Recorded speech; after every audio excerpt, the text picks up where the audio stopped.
Om Namo Bhagavate Vasudevaya. Om Namo Bhagavate Vasudevaya. Om Namo Bhagavate Vasudevaya.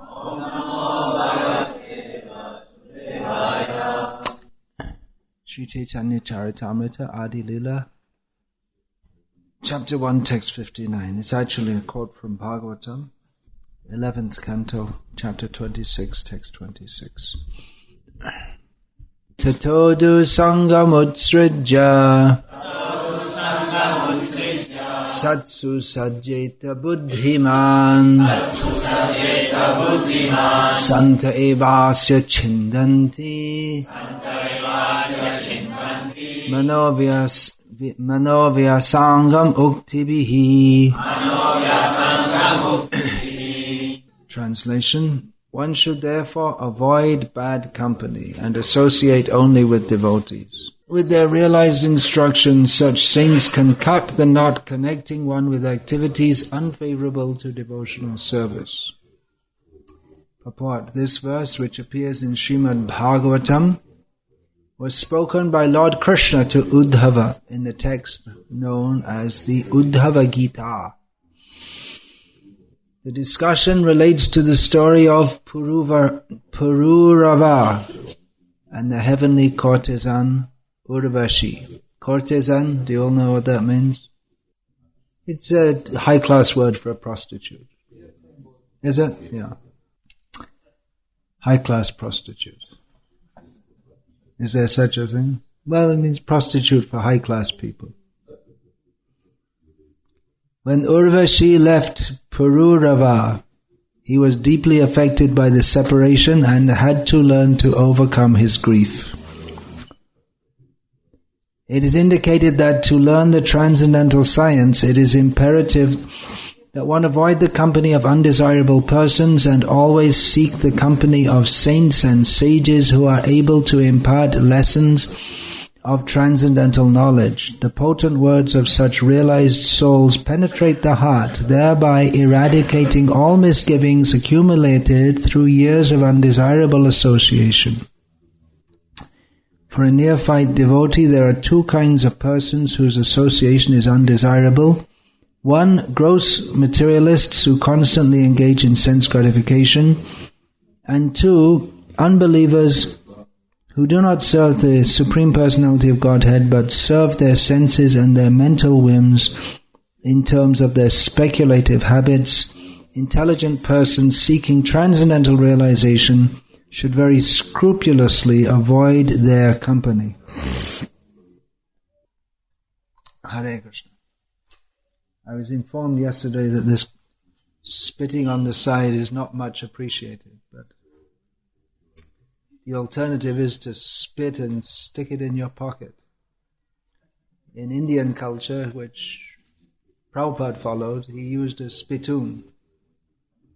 That way you don't contaminate your hand, which you'll then put on the Shastra, etc. Sorry, but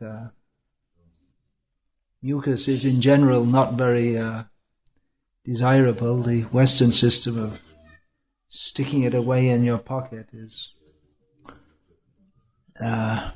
considered superior to the Indian system, but I'll follow the Indian system. Sorry if you're scandalized.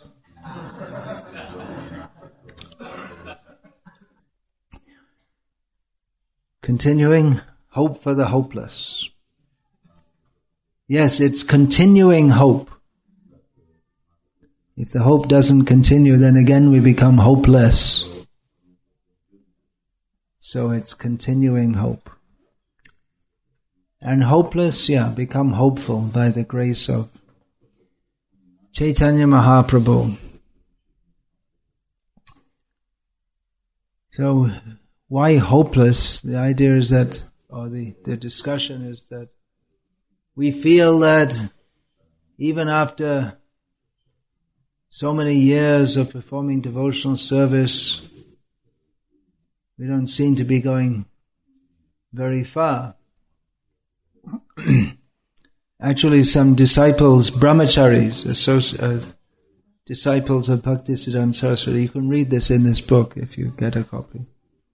They approached him with a similar lament that we feel we've been performing. We joined with much hope, but after several years of being here, we feel we're not very hopeful. We see others also who we had great hope in disappoint us. So now we feel fully disappointed. And Bhaktisiddhanta Saraswati Thakur, in typical, totally unpredictable style, said, "Very good. If you'd thought you'd been doing well, you'd have been in trouble."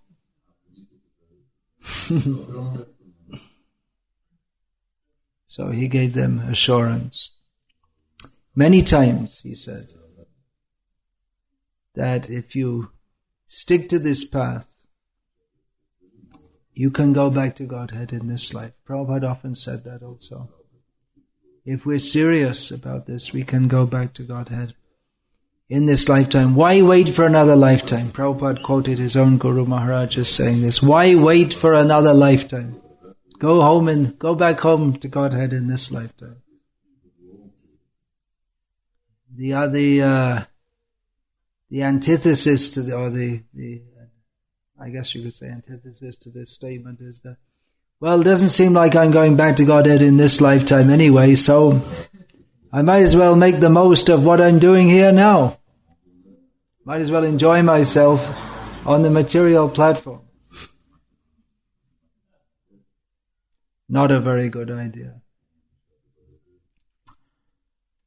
So we're feeling hopeless because, or feeling disappointed because of residual dirty things in the heart which seem very difficult to clean away. This verse, which I read today, which is also one of the more quoted verses of Srila Bhaktisiddhanta Saraswati Thakur. Dusangam utsrija is stated here, to give up bad association. Those who are intelligent should give up bad association. So bad association is described in the purport as materialistic persons who engage in sense gratification. That includes, as I was saying yesterday, people who are superficially initiated into Vaishnavism, but who deliberately cultivate activities which are not favorable to advancement in devotional service, who deliberately, like that I was saying, TV, movies, etc., etc. These are obvious. Kami music,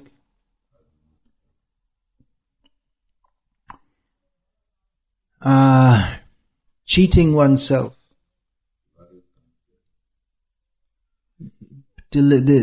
for a non-devotee to perform these activities is nonsense.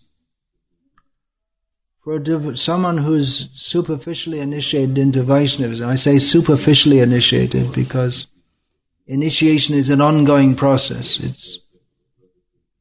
If we don't follow the process, we may say we're initiated, but that's only we've broken the contract. So we're not really initiated. So for persons with higher knowledge to do this is not only nonsense, but it's also offensive. One of the offenses to the holy name, to deliberately maintain material attachments, even having heard so many instructions in this regard. So we should give up bad association, but bad association, that doesn't just mean persons who are not in Krishna consciousness, or persons who are superficially in Krishna consciousness. But we also have to give up association with the Rakshasas in our mind. Don't be associates of Ravana. Give him up. When Ravana jumps into our mind and says, "Here I am, let's enjoy together," then it's time to call Hanuman. Strong Hanuman, Brahmachari, who burns Lanka fearlessly. Manovya Sangam. This means the Srila Prabhupada is translated here, or maybe one of Prabhupada's editors, as opposing attachments. Mental, manaha means the mind. So the attachments of the mind. Here's a clue. How can these be cut? How can the Ravanas of the mind, the mental Ravanas, be cut? By the words of the sadhus. We should associate with sadhus. And sadhu is, Srila Bhaktisiddhanta Saraswati Thakur defined as, I can't remember the words exactly, but one who stands with his sword upraised, ready to cut the neck of the sacrificial animal. Doesn't sound like a very saintly thing to do, does it? But this allegorical description of how he cuts our material attachments by his words. The sword is his words. So generally, people don't like this. It's as he went on to say that materialistic people, they have a dual nature. They present themselves as being very sincere and well-intentioned, but they don't like to hear this kind of discussion. That's why,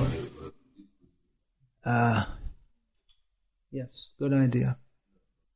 We often criticize persons like the Dalai Lama and Mother Teresa.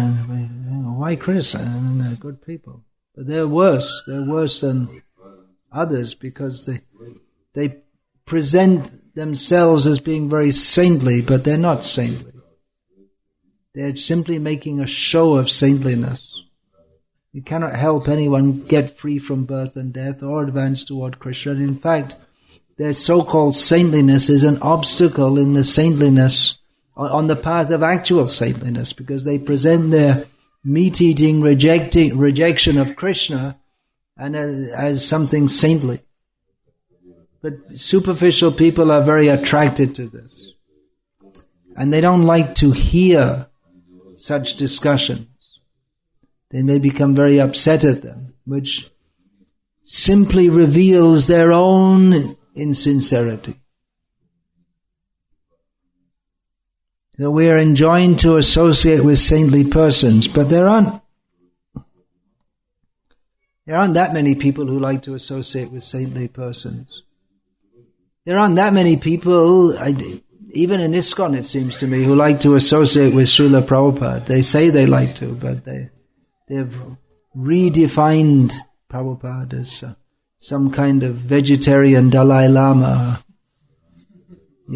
People like to see photos of him smiling, and they like to choose all the nice things he says.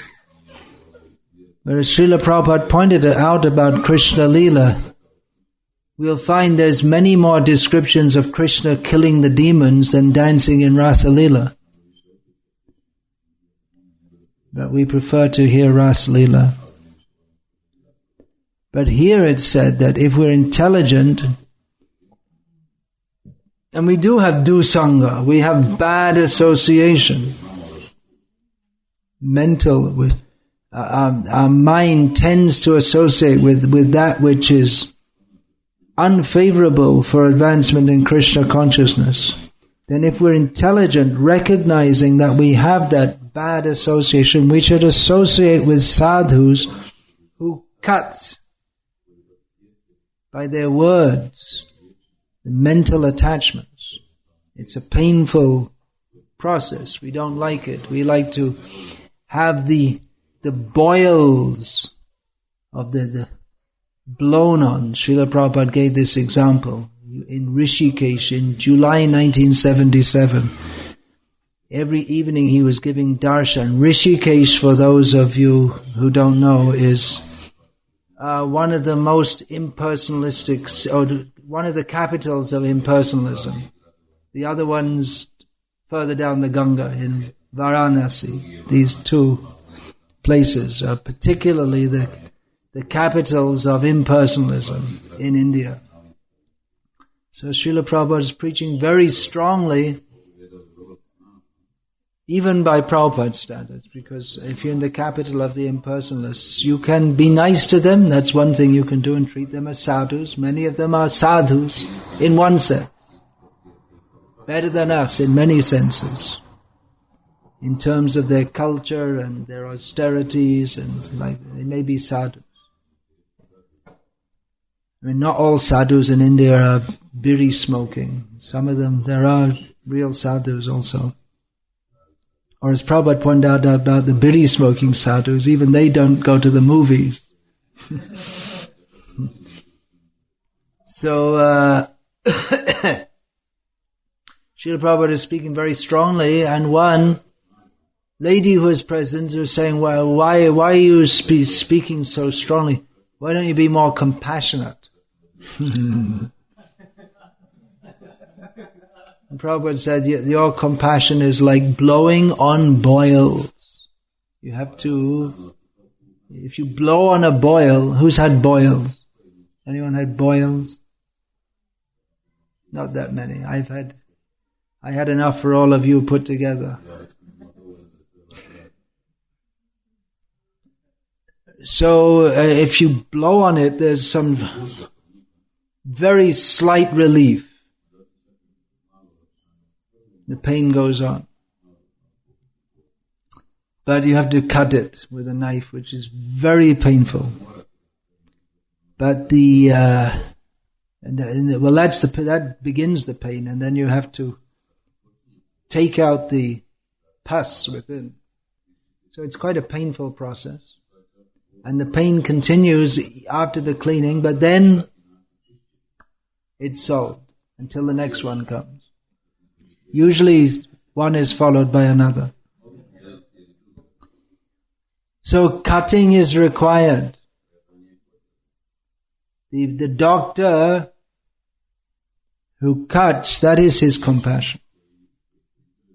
So we have to submit ourselves to that if we want to get free from the dusanga, the bad things in the mind. Of course, hearing from sadhus, that is a very powerful process. If we hear Srila Prabhupada constantly stressing we're not the body, it's actually a very powerful message, because it changes the whole worldview of anyone who cares or dares to listen. We're not the body. We are servants. This again changes our worldview if we dare to listen. Otherwise our worldview is Ishvaraham aham bhogi siddhoham balavan sukhi. I'm the center of the universe. I am God. I am the enjoyer. I'm perfect. I'm okay. Nothing wrong with me. Don't tell me what to do. I don't need to listen to you. I'm powerful, I'm happy, everything about me is good. No, you're a rascal. The sadhus, they will tell us, you're a rascal. You're a fool. You don't know what is in your own interest. So, if we submit ourselves to hear these words, we're not the body, we're eternal servants. This Krishna is the supreme controller. These few basic points that Srila Prabhupada emphasized again and again in his preaching, mostly just a few points. We are controlled. We are not the controller. The supreme is personal. Just these few points. They are revolutionary. Then,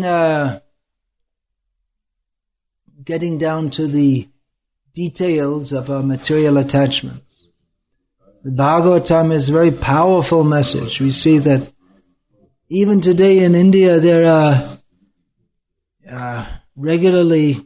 are arrangements for Bhagavat Saptaha, 1 week sessions of people listening to Bhagavatam. Not like Parikshit Maharaj.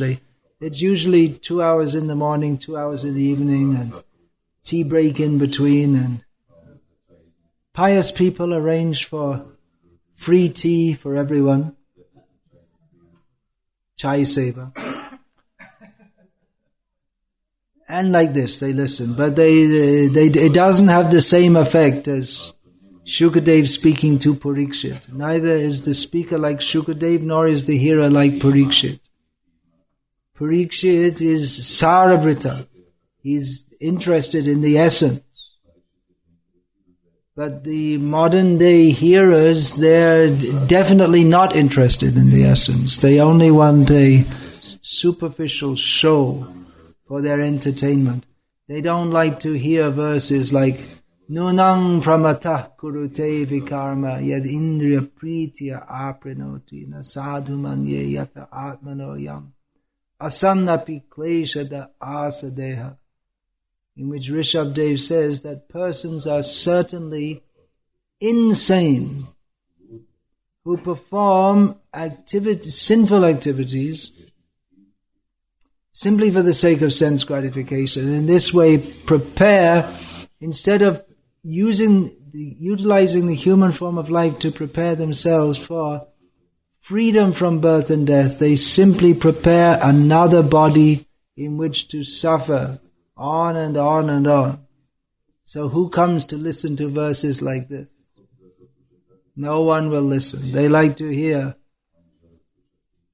Gopal, Gopal. They like that. But nice stories, nice pictures. This is bhakti. But they don't know what is bhakti. Their bhakti is on the platform of Vairagya Vidya. Chaitanya Mahaprabhu preached. Vairagya Vidya Nija Bhakti Yogam Shikshartam Eka Purusha Purana Shri Krishna Chaitanya Sharira Dhari Kripambudhi Yastamaham Prapadye. Yes, this Sarvabhauma Bhattacharya says, I surrender to this Chaitanya Mahaprabhu, who is an ocean of mercy, who has taught the process of bhakti to himself based on renunciation and knowledge, not simply some sentiment. So we have to place ourselves in earshot of such discussions that will break our material attachments. Of course, we have to hear about Krishna. It's not that we don't hear about Gopal. We're not simply impersonalists who only want to hear about the miseries of the material world and to get free from them. But that is required. Otherwise, our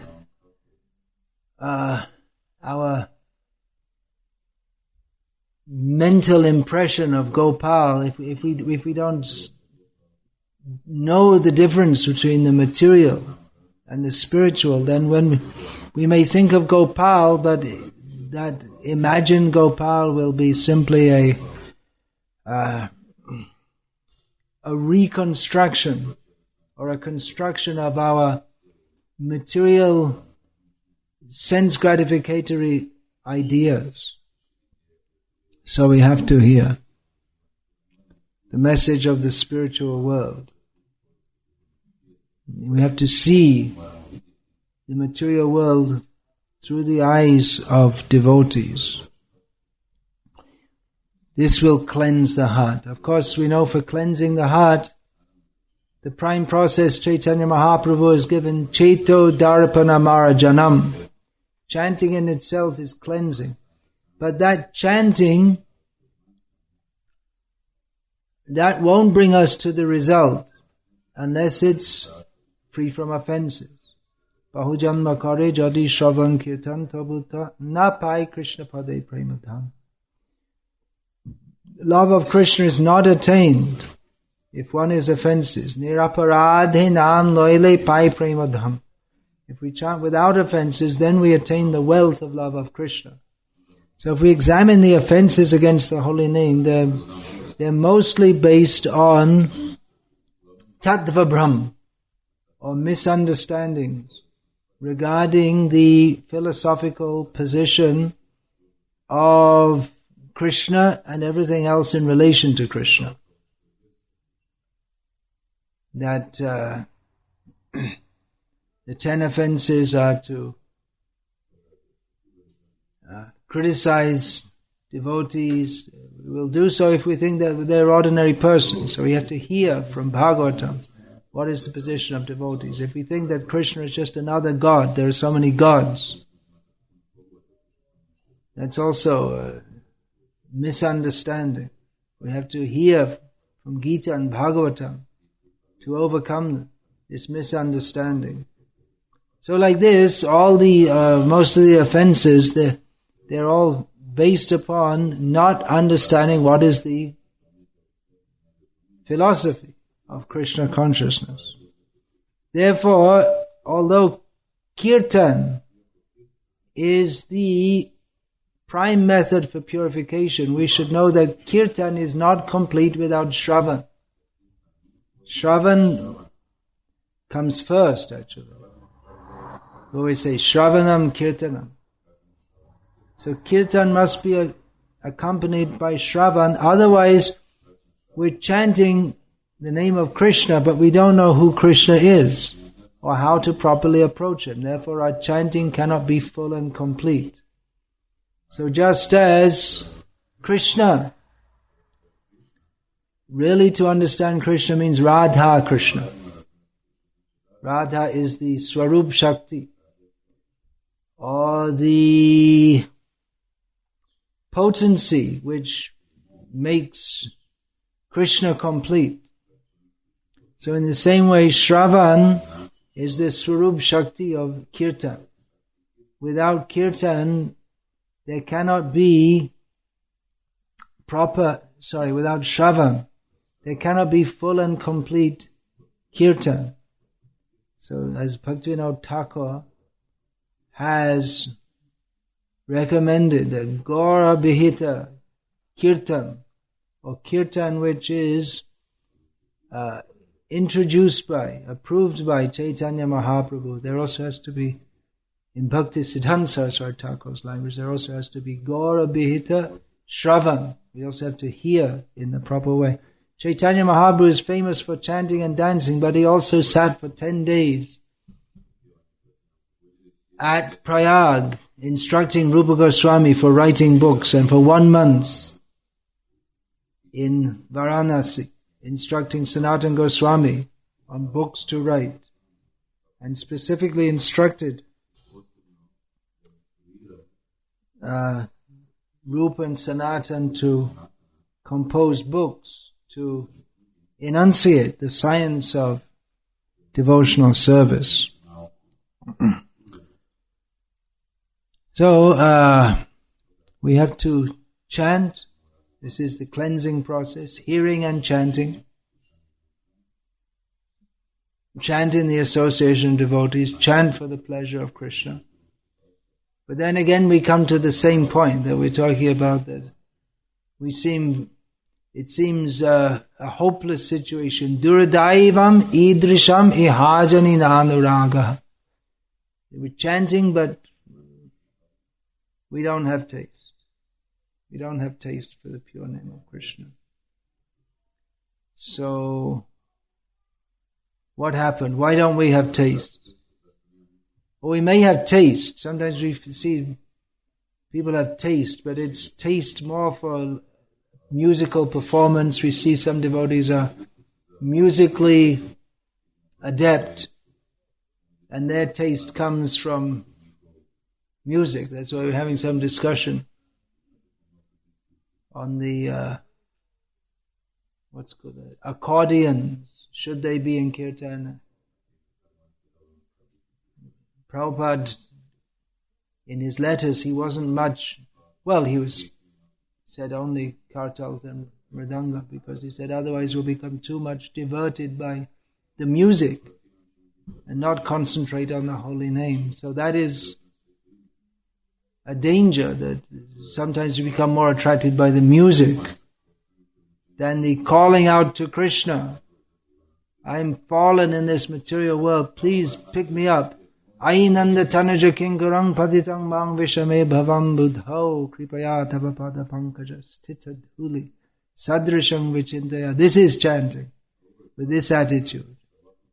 And enjoying the music is something completely different. So we see some kirtaniyas, they're very enthusiastic for kirtan as long as they're leading it. If they're not leading it, they're not interested. So where's the taste? We also see some kirtaniyas, they're very enthusiastic for kirtan, but not for japa. They have no taste for it. And then what is it? It's a musical performance. So it may appear that they have taste for the holy name, but it might be concluded that rather they have taste for their own voice, hearing their own voice. So that's a danger. So, of course, we should sing nicely for Krishna. And music is there. It's singing, and instruments means there's music, so it should be nicely for Krishna. Well, that's the point. Nicely for Krishna, for Krishna's pleasure.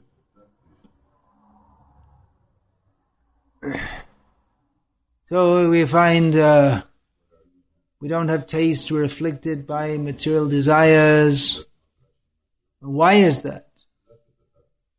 Bhakti Thakur has analyzed what are the reasons for this, and he states as the first of them, that which I was saying, Tattva Brahm, that one is not properly understanding what is Krishna conscious. One has misconceptions about Krishna consciousness. Actually, I made a printout, so yeah, the different misconceptions. Bhaktivinoda Thakur very scientifically analyzes all these different points. So, what is our misfortune? Durdaiva. Why do we not have taste for the holy name? So, misunderstandings, philosophical illusion about our identity, failing to recognize that we are servants of the servants of the servants of Krishna. Illusion about the Supreme Lord, failing to recognize Krishna's supremacy. Illusion about sadhana bhakti and prema bhakti. And illusion about subjects unfavorable to Krishna consciousness. Now this illusion about subjects unfavorable to Krishna consciousness, we better get this very clear, because it can be that we become diverted. In the name of Krishna consciousness, we can often get diverted from Krishna consciousness. Just like, for instance, in the last few years there have been various indirect methods of bringing people to Krishna consciousness which have been recommended. So theoretically, it's maybe not a bad idea. For instance, to perform what people call yoga, has actually got nothing to do with actual yoga, but some exercises. So we perform the exercises and then we do that, and then all of a sudden we tell them, chant Hare Krishna.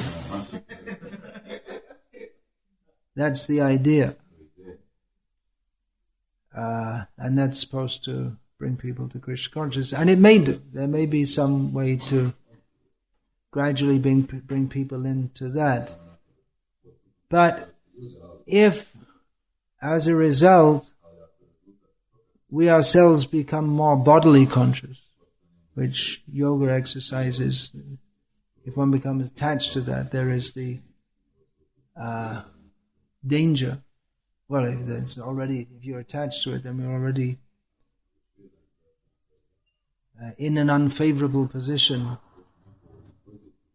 Or there may be the illusion of thinking that we require some indirect processes. We cannot simply speak the message of Bhagavad Gita to people. And gradually the misconception may arise that for preaching we require to do so many other things except speaking the message of Bhagavad Gita, which is actually the only thing we really need to do. And everything else is superfluous to this. And there may also come the misconception that we require to perform yoga so we can have a healthy body to perform Krishna conscious activities, which is not a fact. It might be helpful, I'm not saying that one shouldn't do it, but we may overly stress the role of yoga, for instance, and there may be so many things we can do to improve the mind and the body, but there are so many things that if you do them all, you don't have any time to chant Hare Krishna. There are so many, you can get some gems which maybe do something or other apart from make the seller richer and yourself poorer.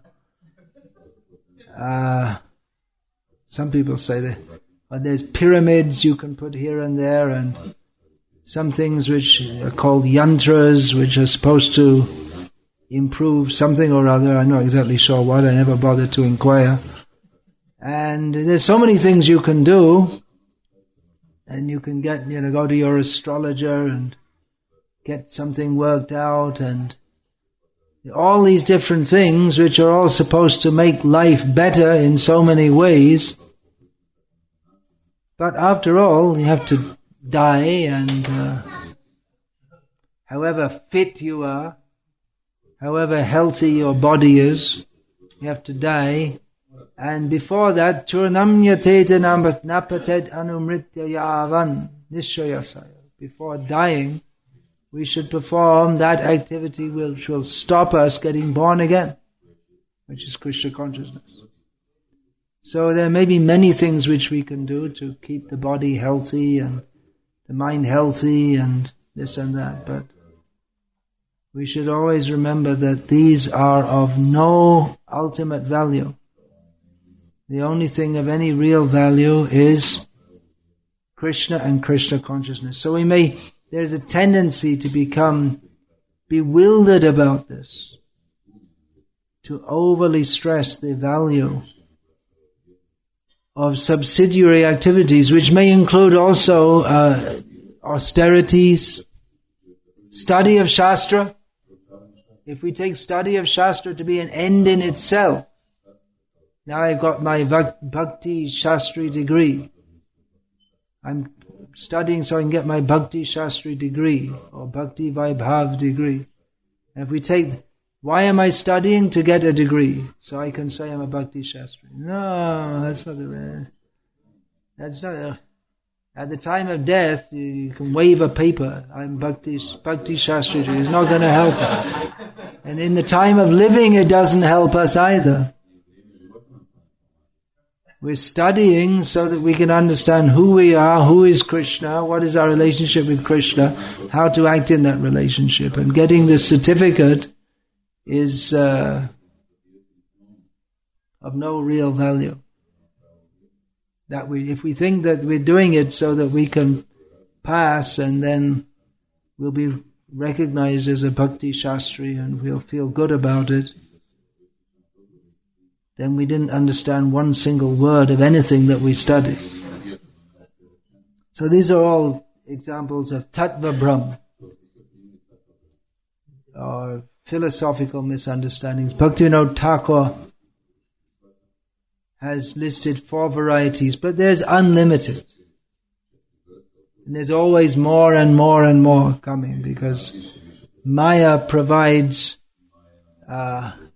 lots of material for creating various mental combinations and permutations of wonderful ideas by which we can forget Krishna. Then Durdaiva, our misfortune, another cause and symptom of this is aparad, offenses. There are so many. Nam aparad, Seva aparad. Seva aparad means especially in deity worship. Vaishnava aparad, Jiva aparad, we can perform offenses. Even devotees can make offenses to non-devotees. That's also possible. Mistreating animals, or even unnecessarily behaving badly toward others. Telling them that they're in Maya, that's not an aparad, but unnecessarily treating them harshly can be. Asat Trishna, this thirst for the material, or strong desire for things which are, the mundane, for sense gratification. Hriday Darbalyam, weakness of heart. The spirit is willing, but the flesh is weak. That saying is ascribed to Lord Jesus Christ. Weakness of heart. We know, yes, I want to do this, but we just don't feel any strength. This, due to weakness, we may engage in deceit, fault-finding, we may have envy, desire for fame, attachment to objects not related to Krishna. So, what to do? How to get out of this syndrome? Well, various things have been suggested. As I said, there's at the beginning of this seminar, that it's nothing new that you're hearing. They're all things which we've all heard and discussed before. But the active principle is the mercy of the Lord, which is received through His devotees. Now that's again misused by pseudo-devotees who say they just come and ask for mercy. But they're not very serious about getting what is actually mercy. Are we actually ready to receive the mercy of the Lord? It's a very heavy mercy. Yasyaham anugrihnami harishet dhanam shanai. The symptom of Krishna's mercy is He takes away everything from us. Are we ready for that? All our material attachments. People come and ask for blessings.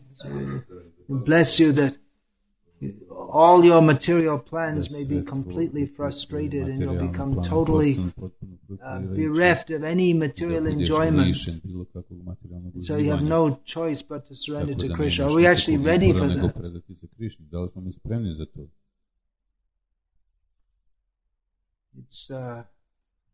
Krishna's mercy, Krishna milost, its outward manifestation appears to be very harsh. znači ta vanjska manifestacija se čini When jako people grubom. start to become recipients of Krishna's mercy, počnu primati Krishnu milost. usually their friends, relatives, and everyone else protest. Svi ostali protestiraju. Why are you spoiling their life? Zašto im kvariš život? So, are we ready actually for Krishna's mercy? Do we want it? Otherwise, it's like the story of the devotee who became a bug. It's a bit of a long story to tell now. He didn't want. The Guru was coming and said, "Come with me, come to Vrindavan." No.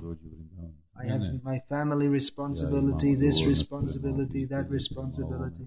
I'll come next year, and each year would go on like this till he died, and then he became a dog and a snake and so many different things, and eventually ended up as a bug.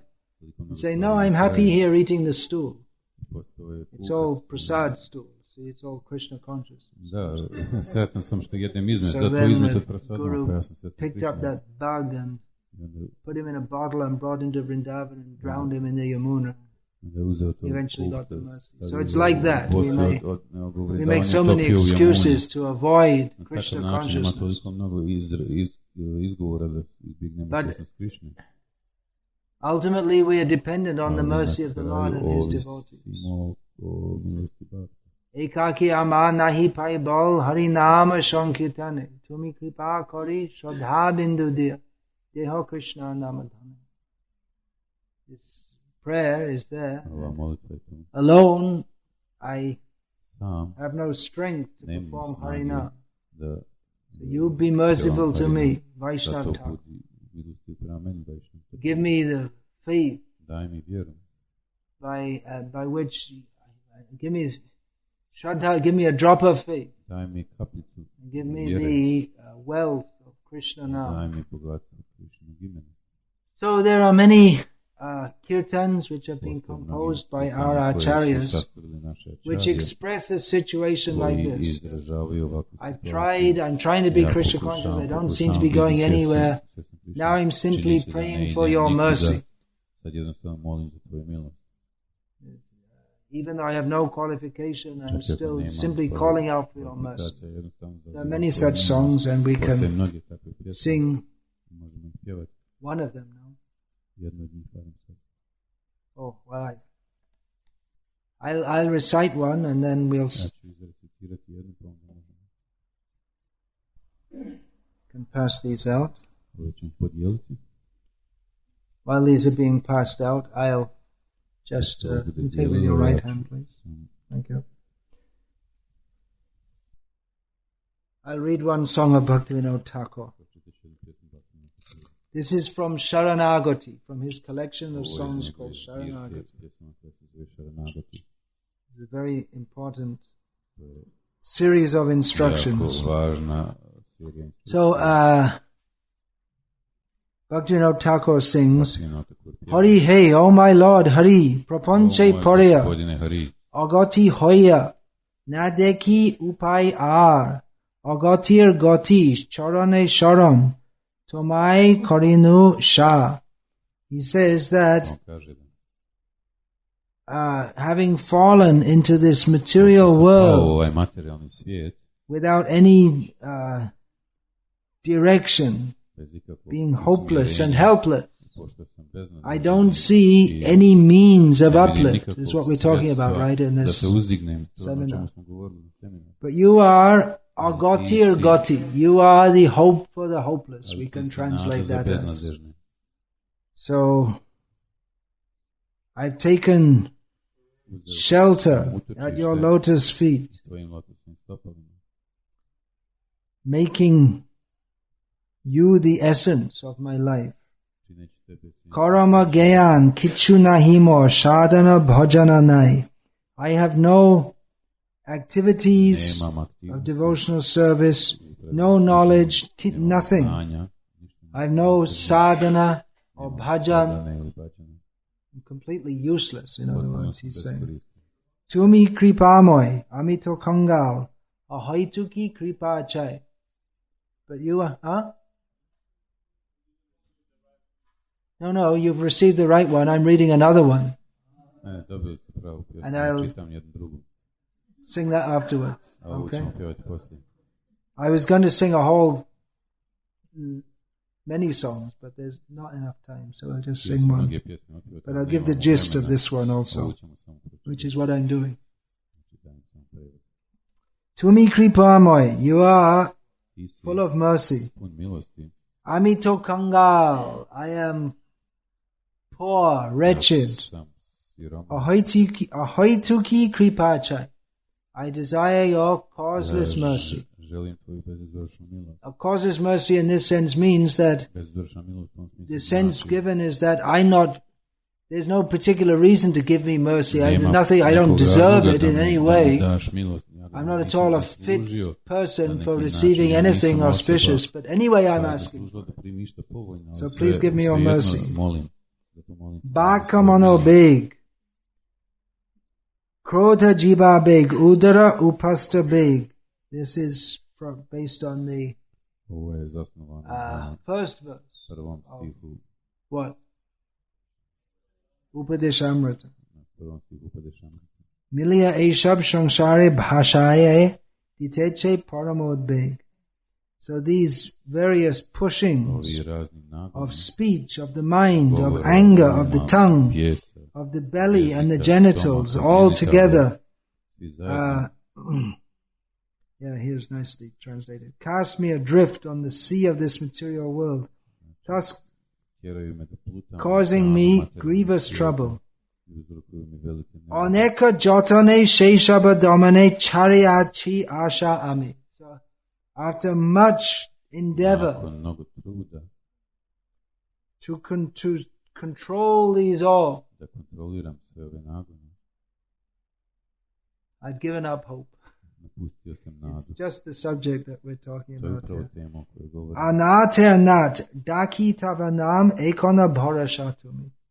So the Lord of the orphans, or those who have no master of those who have no master, anaternat daki tavanam, I'm calling out your name. Ekona bharashatumi. You are my only hope. So that's the point that I was saying at the beginning. Keep your hand in your bead bag. Keep on calling it. We have to keep on calling out. And keep association with devotees, hearing about Krishna. So that when we're chanting Hare Krishna, we're actually chanting Hare Krishna, not just reciting some words. Hearing about Krishna, then we remember, this is that Krishna who we have to call out to. So that's a song of Bhaktivinoda Thakur. Then Narottam Das song, which you're all got the printout of, I hope. Kirupe paibo sheva mui duracha. Narottam Das says, how will I attain seva? He means service to Radha, Krishna and all the devotees. Mui duracha, I am most sinful and misbehaved. Shri Guru Vaishnave Rati na hoilo ama. And I never had any taste.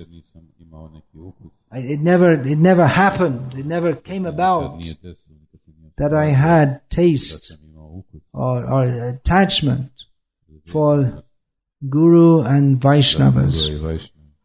Ashesha mayate mona mogana hoilo.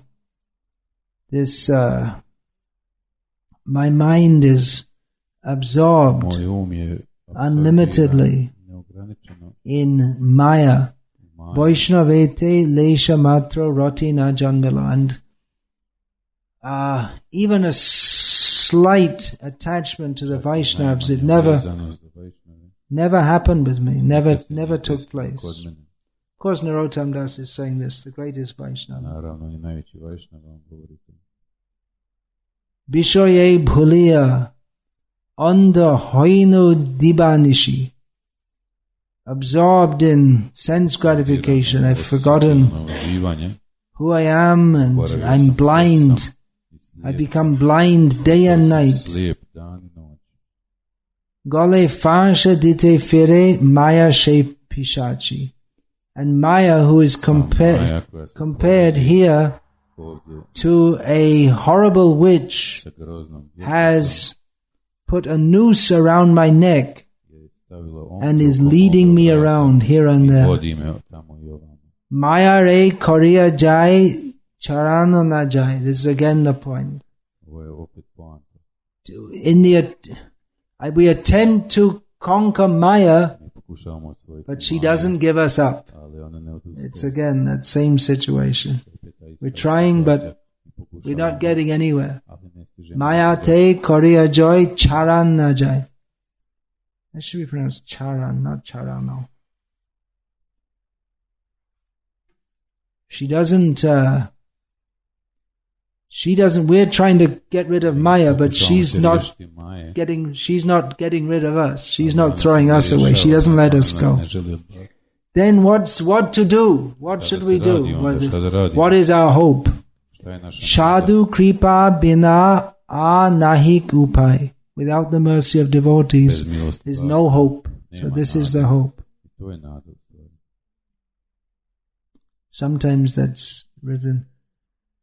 Guru sadhu kripa anahi kupai. Adosha darashi prabhu patita udha eba narotame karaha nishta. So, praying to the Vaishnavas and to the Supreme Lord as Adosha Darshi, one who doesn't see the faults. Without seeing my faults, you who are the uplifter of the fallen, this time, Narottam says, please deliver me. So it's a very intense song. To actually sing this, it requires an intense mood. It's not a pop song. It's not an entertainment song. This song can actually be, all these songs can actually be sung with true feeling. So we may not have that feeling, but Narottam Das, Bhaktivinoda Thakur, they've composed these songs to help us attain the mood by which we can attract the mercy of Krishna and his devotees, which, as they describe, is really our only hope for deliverance. We're talking about making our own determination to be serious. Yes, we should be serious. We should follow carefully, but all that must be there. But over and above that, we require the mercy of the devotees. So this, when people just come and ask for mercy, people come and ask, give me mercy, give me blessings. Usually I don't like it when they come, because usually it's like, you give me the mercy. Well, you be serious. First you be serious. Then come and ask for the mercy. Not that I'll be a nonsense number one and you just give me your mercy. That's not appreciated. Ki rupe paibo shiva Muvi duracha Ki rupe paibo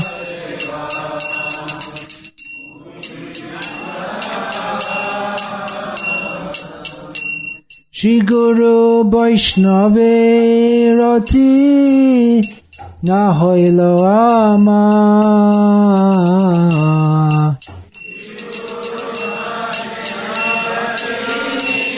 Na hoilo ama Ashesha mayate Man magna hoilo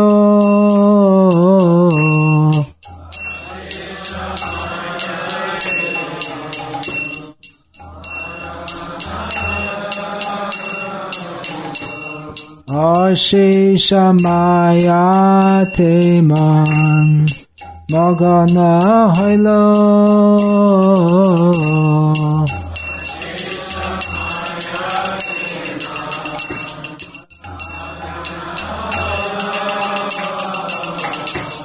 Vaishnavete lesh matro rati na janelo.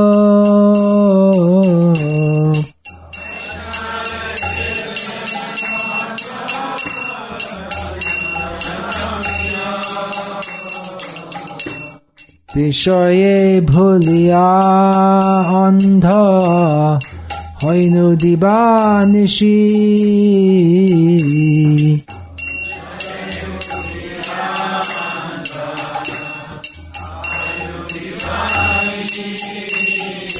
Kale fanja dite fire maya se pishachi.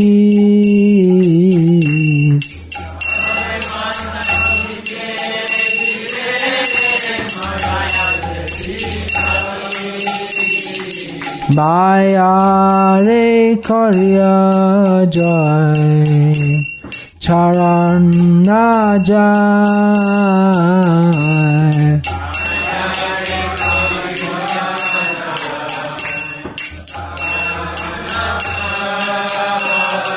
Sadhu kripa bina anahika upay.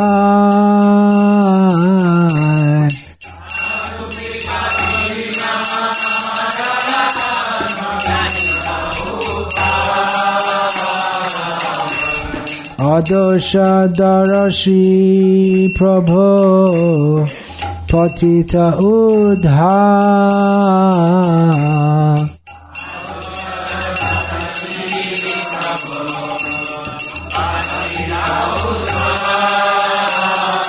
E banaro tame karaha nishta.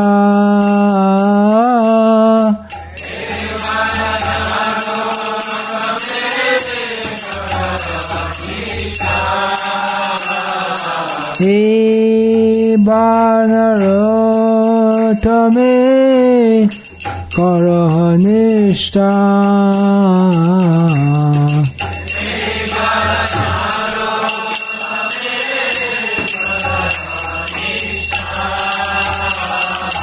Ki rupe paibo shiva mui duracha.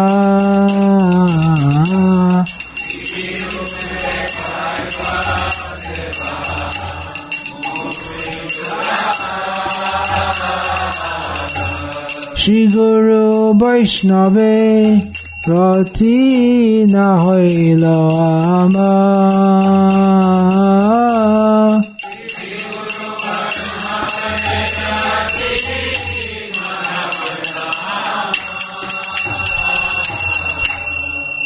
Hare Krishna.